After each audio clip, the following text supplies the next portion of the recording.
BJP அதாவது எப்படின்னா formula ஏ, formula B, formula C வர வச்சிருக்காங்கல்ல, அப்போ ஏதாவது ஒன்று பயன்படுத்துவாங்களா இருக்கும். என்னதான் பயன்படுத்துவீங்க? என்ன ஃபார்முலா வச்சிருக்கீங்க நீங்க? ஃபார்முலாவே இல்லாம தான் அவங்க அப்பா வரைக்கும் அப்படிதான் சொல்றாங்க. எங்கிட்ட ஒரு 3 ட்ராக் இருக்கு, நாங்க ஒண்ணுல போய்கிட்டு இருக்கோம், ஒருவேளை நாளைக்கு எடப்பாடி மாறுதல் வரும்போது வேற ஒரு ட்ராக் எடுப்போம். இல்ல அவங்க சொல்லிட்டு இருக்காங்க. அதான் இது அதை எல்லா ட்ராக்லையும் வந்து ஏதாவது ஒருத்தர்கிட்ட சரண்டர் ஆகுதுன்னு தான் நீங்க வந்து ஸ்ட்ராட்டஜியா வச்சிருக்கீங்க போல இருக்கு. ஃபார்முலா ஏ அப்படின்னா இவர்கிட்ட சரண்டர் ஆகுது, ஃபார்முலா பின்னா இவங்க கிட்ட சரண்டர் ஆகுது, ஃபார்முலா சின்னா அவங்க கிட்ட சரண்டர் ஆகுது. இப்படி ஏதாவது வச்சிருக்கீங்களோ? அப்படிதான் சொல்றாங்க பாஜக சேர்ந்தவர்களாம். அதெல்லாம் 3 ரூட் வச்சிருக்கிறோம். எதுக்குங்க? இங்கேருந்து உங்களுக்கு வந்து எம்பி வந்து நீங்க ஆட்சி அமைக்கல இது வரைக்கும். அப்படி இருக்கச்ச இங்க கட்சியை வளர்க்கணும், தனியா கொண்டு போகணும். 26 முக்கியம் இல்லைன்னு சொல்றீங்கல்ல, அப்புறம் ஏன் கூட்டணி வச்சுங்க?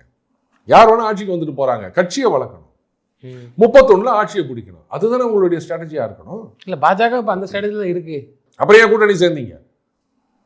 இப்போ ஒரிசால என்ன பண்ணீங்க? முதல்ல கூட்டணி இருந்தது, அதுக்கப்புறம் கூட்டணி விட்டு வெளில வந்தாங்க. கொஞ்சம் கொஞ்சமா காங்கிரஸோடைய ஸ்பேஸ் அவங்க ஆக்குபை பண்ணாங்க. இன்னைக்கு ஆளுங்கட்சியா வந்தாங்க. பட் இங்க அத்தனை வருஷம் காத்துட்டு இருக்க வேண்டிய அவசியம் கூட கிடையாது.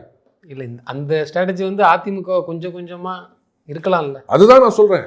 அங்க வந்து அவ்வளவு வருஷம் காத்துட்டு இருந்தாங்க, இங்க அத்தனை வருஷம் காத்துட்டு இருக்க வேண்டிய அவசியம் கிடையாதுன்றாங்க. நம்மள மாதிரி ஸ்பீடான மூவ்மெண்ட்ல போய் வந்திருந்தீங்கன்னா 26ல தனியா போட்டி போட்டு இருந்தாங்கன்னு சொன்னா அதிமுக ஒண்ணு இல்லாம போயிருக்கும். would have been decimated. அப்ப அந்த ஸ்பேஸை இவங்க ஆக்குபை பண்ணியிருக்கலாம்.